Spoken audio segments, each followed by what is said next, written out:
Hi, everybody, and welcome to this episode of the Conscious Grief series. I am delighted to be joined by Helen Hipp today, all the way from Australia. Welcome, Helen. Thank you, Tara.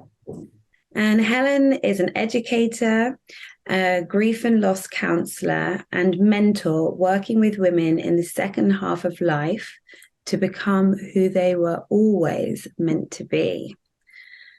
And Helen has been in this field of grief and loss for many years. So we're talking to somebody that has a great deal of experience. And to begin with, what in the end led you to do the work in grief and loss? Like, what drew you to that work? Yes, I've thought about this quite a lot, and I think when I thought about it quite seriously, I thought I've actually always, even like from a very early age at school, if there were kids that were upset or kids that had an issue, I was like, even in primary school, I was the person that people often came to. So I think I might have been born a counsellor. I don't know if that's possible, but I've always had that sort of the interest in counselling generally, and also in education. So as a kid, I paid school, but I was also playing counsellor. So a long history of that. About 30 years ago, I was working in a tertiary setting, and I decided I wanted to actually get some formal counselling qualifications. And in that course that I did, the one thing that really stood out for me was the loss and grief topic that I did. And for whatever reason, that just resonated totally with me. And at that stage, I didn't actually have any experience with, a loss of somebody that was quite close to me. I'd lost grandparents, I'd lost a cousin, I'd lost a friend at school, but nothing really sort of monumental in terms of loss. So it wasn't, I know a lot of people get into loss and grief because of their own experience of loss, but that wasn't really the case for me. And then at some point, and I don't know how that happened either, at some point I got an invitation to come along to a Buddhist retreat on the spirituality of loss and grief. And to this day, I still haven't worked out who sent me that or how I possibly got it, because I hadn't been involved with any kind of Buddhist stuff before that.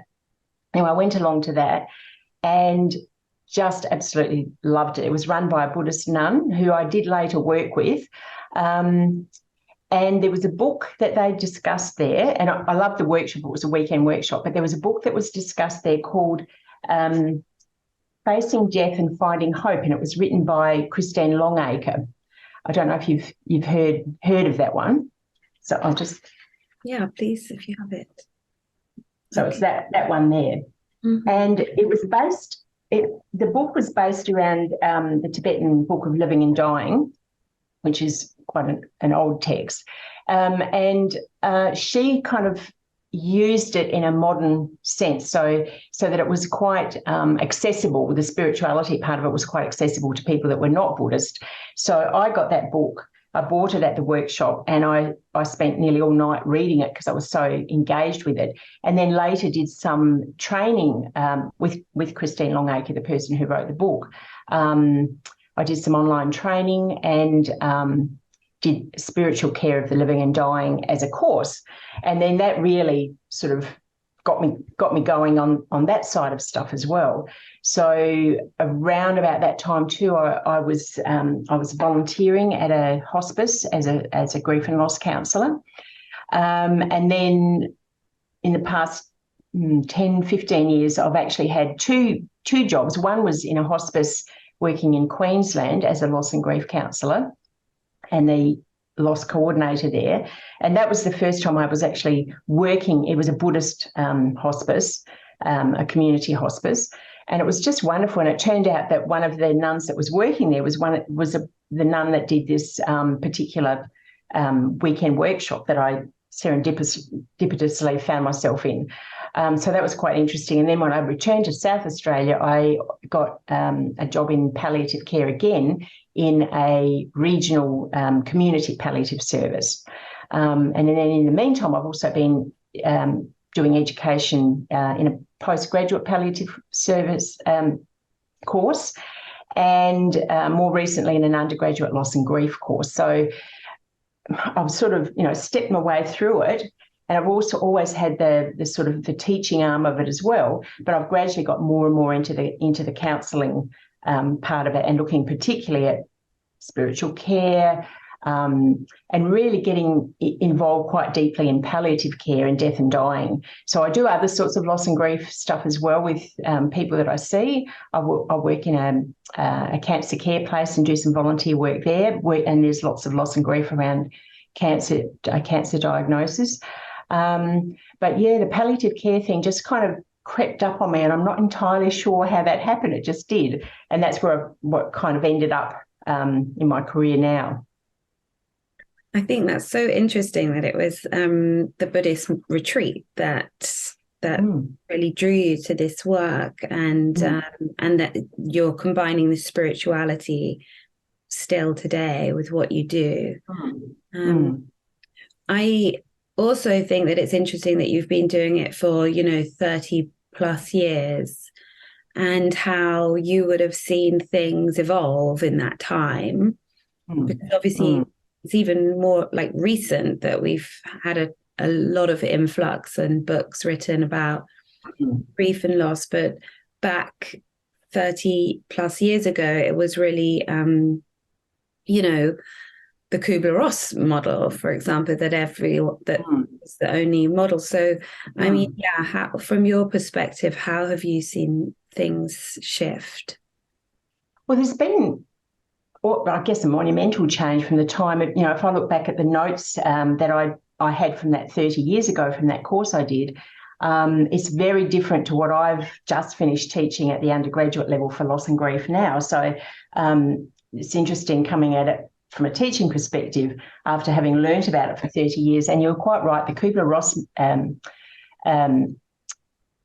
model was still being talked about, as a model of grief. And in fact, Kubler-Ross did all her research and work on palliative clients, so people who were dying. And then it sort of got picked up, and it became the very popular, the 5 steps of grief. And a lot of websites you go to, there's the 5 steps of grief. And, it may, even though it's not, this is not how it is, it sort of talks almost as if it's a lockstep thing. First you're in denial, then you're in bargaining, then you're in this, then you're in that, and then you get over it and move on with your life. And I've found that quite problematic when I've used it, or when people have said to me in a counselling session, oh, well, I'm in the bargaining stage at the moment, but I haven't got to the anger stage. And how long is it before I get to the anger stage? And how long is it before I get to, the next stage? And so, there's been a lot of research and a lot of critique of that model more recently. And I've actually found that it causes more harm than good, because I've talked to people and I've said, look, these are all things that can happen in grief. Sure, you can find yourself bargaining and saying, if I do whatever, then I want this person back. Or you can get very angry at, the person, God, the hospital system, whatever you choose to get angry at. So all of those things are things that can happen in grief. But the fact that it's been called a stages theory, I think it is quite problematic. And I have had a lot of people who, when I talked about some of the other ways of looking at grief, were quite relieved, because they went, oh, thank goodness. And people have, in some cases, it's almost like performance anxiety even in their grief, because they go, oh, I'm not doing it properly. How can I do it properly? And they really want to get it right, which is, interesting in itself. It says something about, the way we are and wanting to get everything right all the time, and the perfectionism that many people labour under. But I think it's a lot more problematic than it is useful. But it has caught on in popular culture, and just about every website you look at, or every person that you hear talking at some point mentions the Kubler-Ross theory. But there's a lot more holistic theories about continuing bonds. So that's one thing. Like the final stage in the Kubler-Ross theory, as such, is acceptance. Well, anybody that's gone through a grief, whether it was 20 years ago or whether it was 2 weeks ago, knows that there's really no acceptance. And I think it's that sort of, people are waiting, they want to quickly get to that acceptance thing and then they can get on with their life. And that doesn't actually happen. What happens more is there's continuing bonds, and you work out ways of maintaining a relationship with that person even though they're not there physically anymore. So that sort of maintaining bonds thing is really good.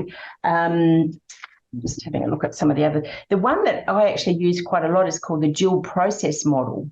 And that, even though it was done some time ago, people find that really useful when I explain it to them. And basically, in that model, there's the loss orientation. So it's usually drawn with 2 circles sort of next to each other. There's the loss orientation, and in that, it's things like doing your grief work and intrusive feelings and thoughts about the grief, and denial or avoidance of your grief, and resistance to any kind of change. So that's kind of in the loss orientation circle. But then there's also the restoration orientation. And I think that's a better way than saying acceptance, because it's actually when, well, you have to attend to daily living stuff like, feeding yourself and going to the shops and looking after the kids. So that kind of daily life that's not directly related to the loss is part of that.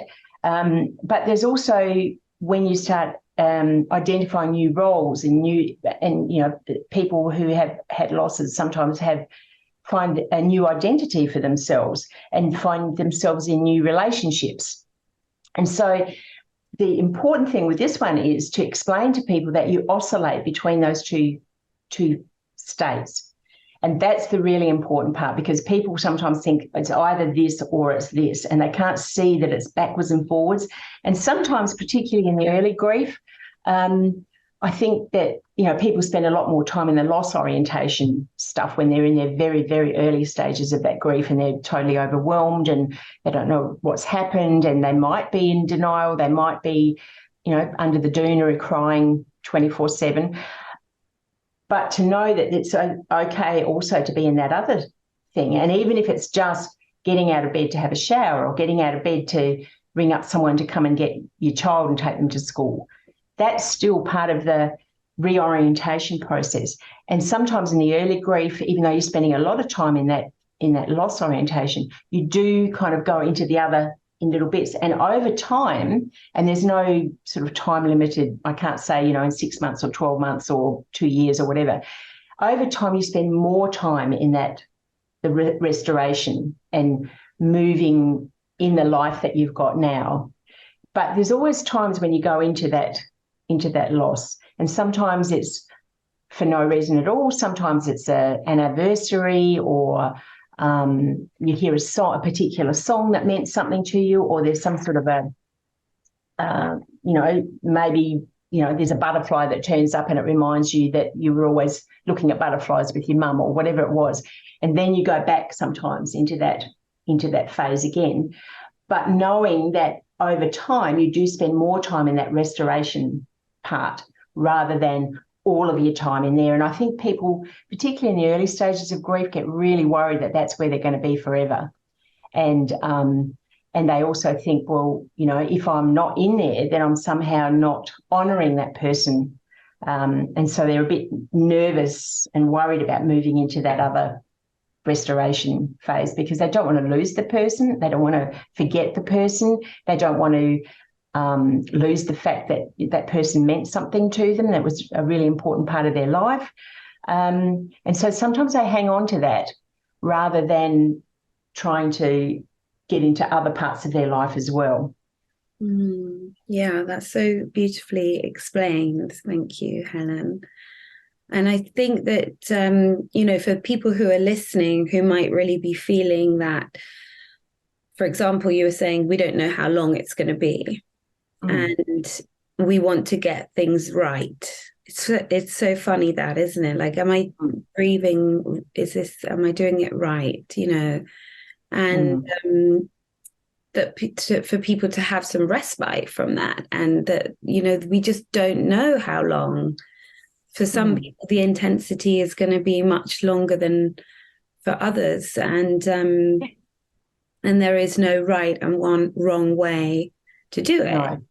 No. But in your experience, you know, there are obviously steps that you can take to support yourself. And in your experience, what sort of things would you, you know, if somebody, a good friend of yours called you and said such and such has happened and somebody has died, and what do you tend to sort of advise people to do? The main thing that I talk to people about is the fact that whatever you're feeling is whatever you're feeling, and don't try and measure yourself. Don't listen to other people, because there's always people who you know, give you advice and say, oh, you should be over it by now, or, you know, it's really worrying that you're crying too much, or it's really worrying that you're not crying enough. And so people get really kind of caught up again in that, you know, other people telling them what to do. And that's you know, it's very, very individual. And it's up to you if it feels that that's the thing you need to do right now, whether it's, you know, screaming into a pillow, whether it's crying uncontrollably, whether it's, you know, going out and seeing people, whatever it is, that's okay for you. And, you know, the majority of people don't end up with, you know, like chronic grief, like clinical grief. The majority of people actually manage to step it through with some support from their friends, and some people go to counselling. There's all sorts of other things that you can do, like, you know, you've got your grief yoga. There's lots and lots of things that you can do. Some people find that going out in nature is really useful, and just sitting there and thinking, and not, I think probably the main thing is not to listen to everybody else.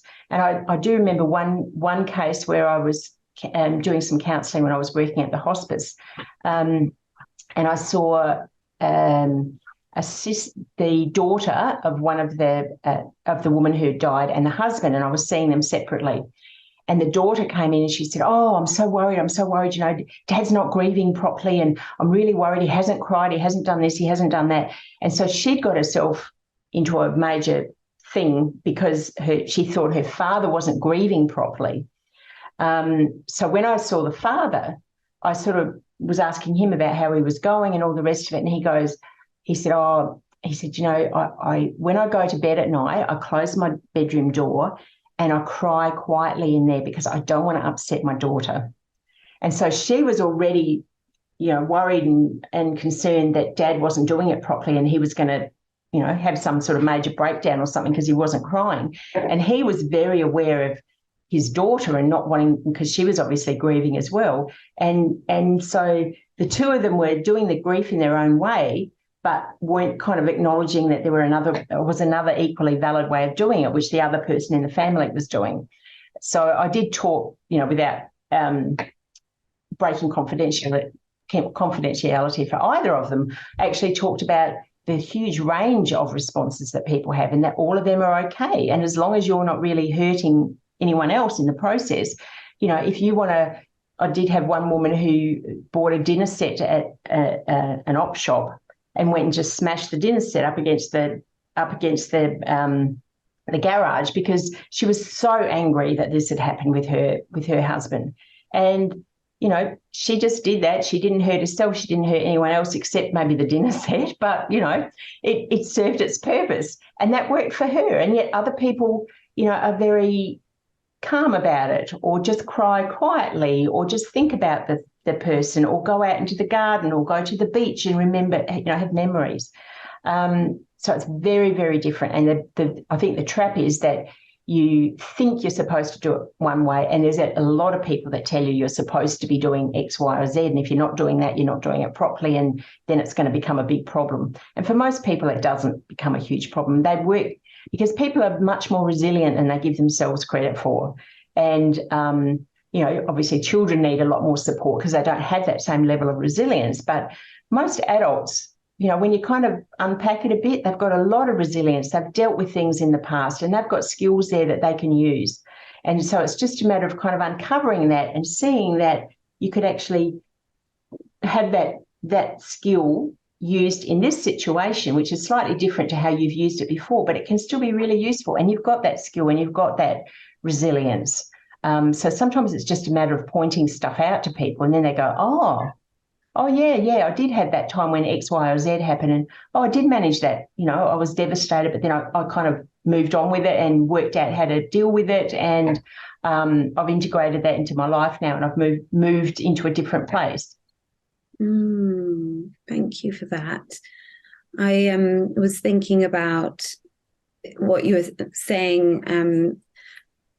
Again, this, am I doing it right? Am I not doing it right? And the diagram that you were explaining, and how some people can start feeling worried that they're not, that they're not continuing their bond, for example. That would be the solution, because they're sort of getting on with life, and are they forgetting them? And sometimes people feel guilty about laughing when they think that we should be crying all the time, or you maybe don't cry at all, and then some people are telling you that that's not okay. And all these, either we're judging ourselves or we're feeling judged by other people. And I think there are a lot of misconceptions amongst us, when it comes to grieving. I don't know whether there's any more you wanted to say about that. Just, I think, picking up on the sort of the joy, or the kind of happy or laughing part of it.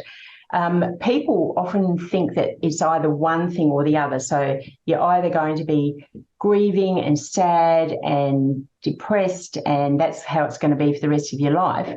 And they can't see that there can be moments of joy. There can be moments of, having a laugh, or finding something that you're really, passionate about, that's actually making you feel a little bit excited. And you're right, that guilt does often come in when that happens. And people go, oh, how can I be laughing when my loved one just died? Or, how can I be laughing when, my divorce just happened, or something else happened? And I think, part of it is that they link that loss with feeling a particular way. And it's really important, and that's why I did some training during COVID. I did some training as a happiness coach, because I always found that when I was doing my grief work, that very often I would have somebody telling a funny story about the person that they lost, and they'd go, oh yeah, that was really good, and they'd have a little laugh. Or we'd talk about something, and suddenly the person would go, oh, that's nuts to say that and that at the same time, isn't it? And then we'd have a laugh, and they'd sort of be taken aback and go, oh goodness, I'm laughing. And I'm saying, well, it's okay to laugh. If you're watching a funny movie, it's okay to laugh. You don't need to sit there in that state, and that's how you're going to be forever and ever. And I think that sometimes frightens people, that they think that that's how their life's going to be forever. And, while I don't kind of rush in and tell them that, well, no, you're going to be okay, because it's a time thing. You will eventually get to a point where you're not going to feel like you are feeling right at this moment. And it is okay to feel joy and, see other people and go and see a funny movie and have a laugh with someone. And it's not the end of the world. And often when I've been and had sessions, when the session's finished, the admin person's going, oh, what are you doing in there? Because I heard laughter and it's a grief call. And I'm going, well, yeah, big news. You can do both at the same time. And it doesn't mean that you've forgotten the person, or that they don't matter to you anymore, or you're somehow letting them down. Because if you think about it, most times if you think about what the person would want for you, they wouldn't want you to have you under the doona for the rest of your life, or never re-engaging, or never having a good time again, or never, going out with your friends or having fun. I'm sure in most instances, if you think about that, your loved one would not want that for you. And your loved one would have really wanted you to, yes, acknowledge the death and acknowledge the pain of that death and the separation, but not kind of sit there in that state forever and ever. They really do want you to, or would want you to go on and actually, have a life and be happy again and find some contentment and some well-being. And actually, on that point, in your experience, have you found that some people, there comes a sort of time when it's like a choice point? It's like, okay, I really feel like I've talked and processed and done a lot of work around my grief, and now I really have to turn a corner. Yep. Yeah, you're nodding. Oh, yeah. And that does happen. And some of the clients that I've seen in the hospice, I've seen them sort of over a longer period of time, because in the hospices that I worked at, there was a year that you could have counselling within the palliative service. And so for some people, I did see them over many, many months. And yeah, they did at some point, whether it's a matter of time or whether it's a matter of all of the stuff that they've done. And it's really important that they talk about their person. I mean, that's another thing that often people don't want to mention the name of that person because they don't want to upset the person who's grieving. But very, very often people say to me, it's like they never existed. People are not mentioning their name anymore. Or if I say something, they just sort of look away or change the subject. And so it's really important that they do spend some time talking about the person, going over, what happened sometimes, if it was more of a sudden death or a trauma associated with it.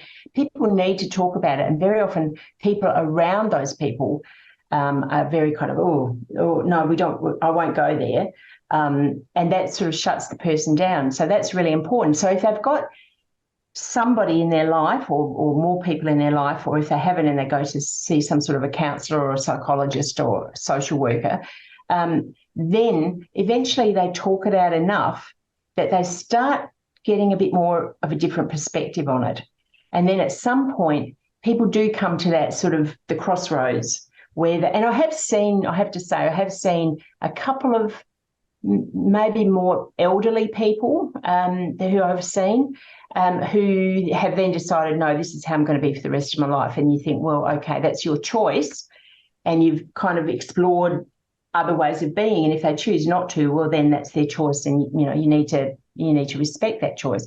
But for the majority of people, they get to that point and they go, okay, now I really need to start kind of re-engaging with life. And, they might start accepting invitations to places with their friends, or they might join a sports group or a singing group, or often I suggest to people that they look at volunteering, because that's a really good way of kind of getting out of your own way, because you can then focus, and being altruistic and helping other people is something that brings a lot of joy to people. And so they've never considered that sometimes. So, I've suggested that they go onto a volunteering site and just see the range of things that they can do. It doesn't have to be with grieving people, although some people do come into being companions or doing some sort of work with grief. But, you can work in an animal shelter, you can work in an op shop, you can work with little children at kindy, whatever you think. And, so many people, that's made a big difference, that they've suddenly gone, I'm really enjoying going out, because you can isolate yourself and sit in your lounge room and just think about the fact that you're on your own now. Or you can do that for however long it feels right for you. And then you can think, well, how am I going to re-engage in life now? What am I going to do? And that doesn't mean, that, I'm running out to find another partner 5 weeks after the death, but it does mean that I'm re-engaging and trying to find, who am I now? Because for many people, they're very tied up in their role as, a mother, a father, a spouse, a partner, a friend. And once the other person has died, you think, well, who am I now if I'm not that? And so they need to kind of find themselves in a new role that isn't, face-to-face role with that other person that they've lived however long with, or has been very important in their life. Yeah. But there is most often at some point, and it varies from months to years to even longer sometimes, where they suddenly go, okay, now I'm kind of in a place now where I think I can actually start looking at what else I can be doing. Yeah, thank you for that. And it is a great reminder about service, being of service to help it really does help move, lift the depression. So yeah, thank you for that reminder. And talking about a little bit more about your work in hospice, how was that? How is that? Have you had any important learnings from that time? Oh, I actually love working in palliative care, and it's kind of a conversation stopper when you're at a party. So what do you do? Oh, I work in palliative care, and people go, oh, and kind of, okay, and kind of back off a bit because or they say, oh, that must be so depressing, and you go, no, it's actually, that's my real passion.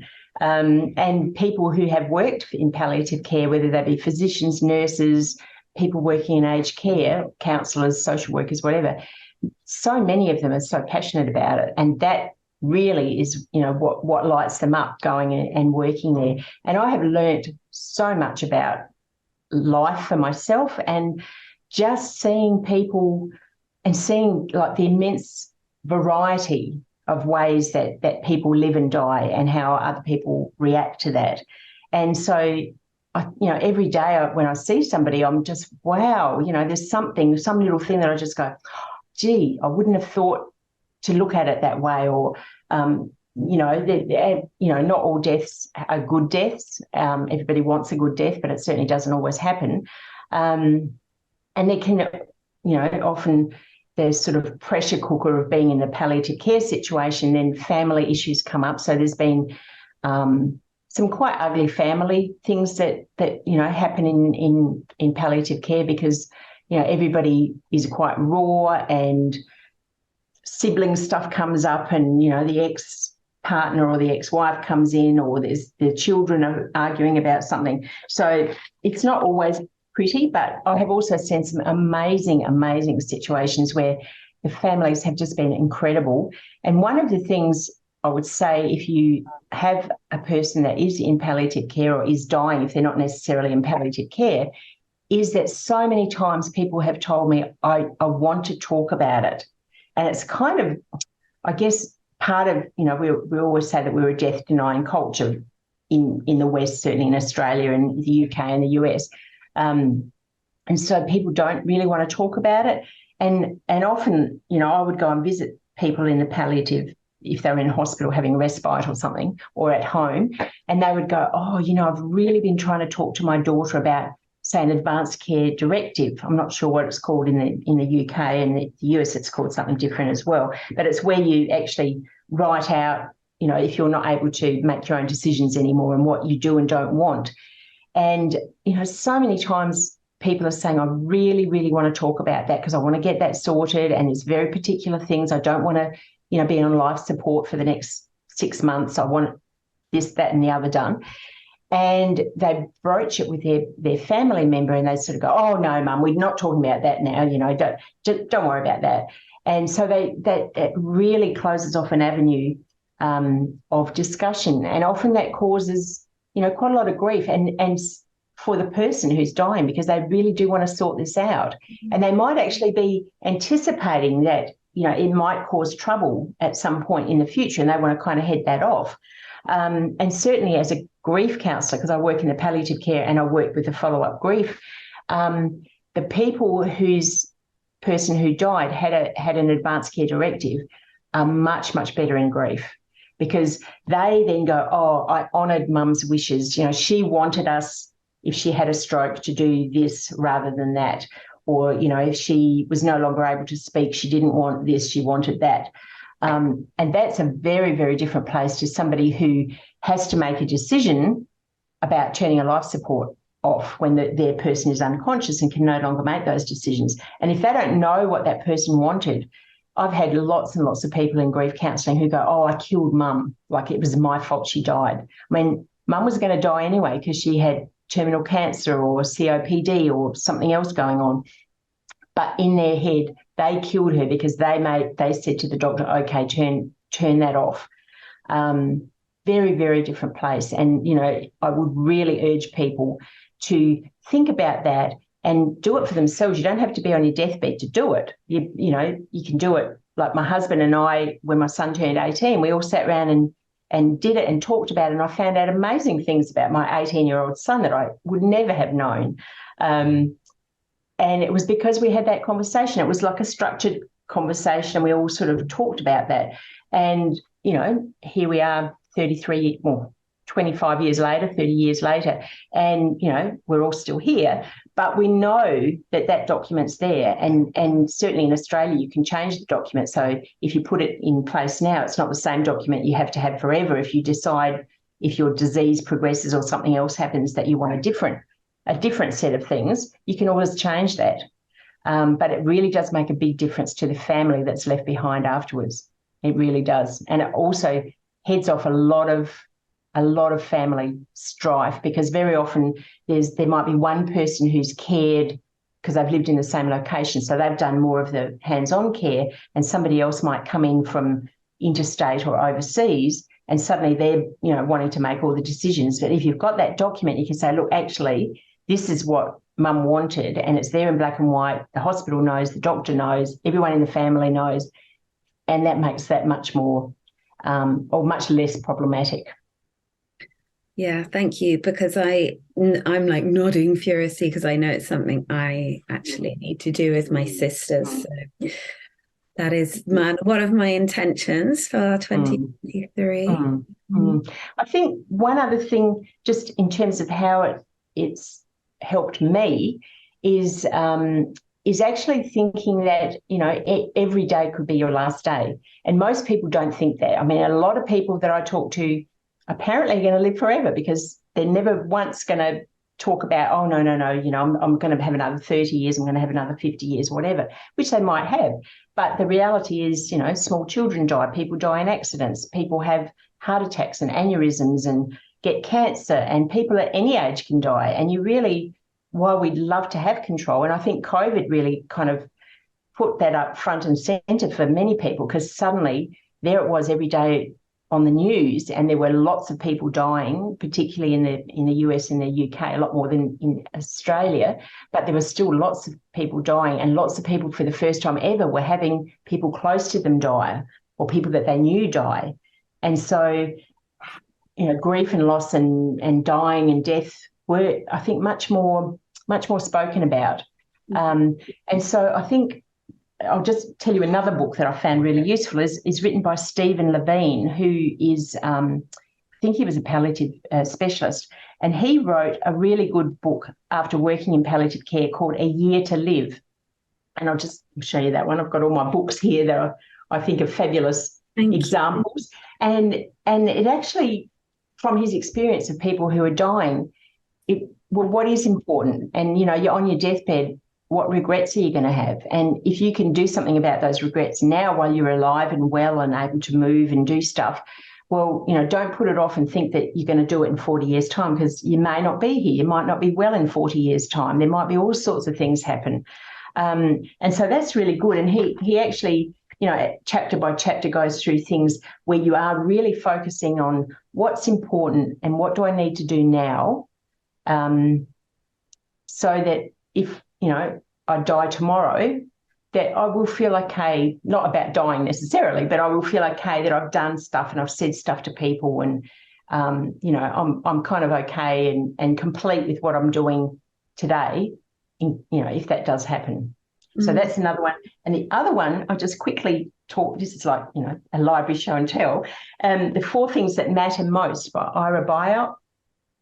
And he, again, is a palliative physician, and he talks about the 4 things after working, and I found this too in working in palliative care, it really comes down to 4 things that people want at the end of life. And one of it is, please forgive me, I forgive you, thank you, and I love you.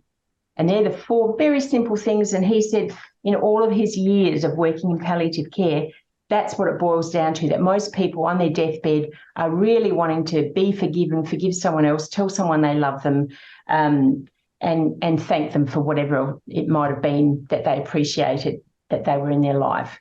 And that goes kind of, you know, both ways.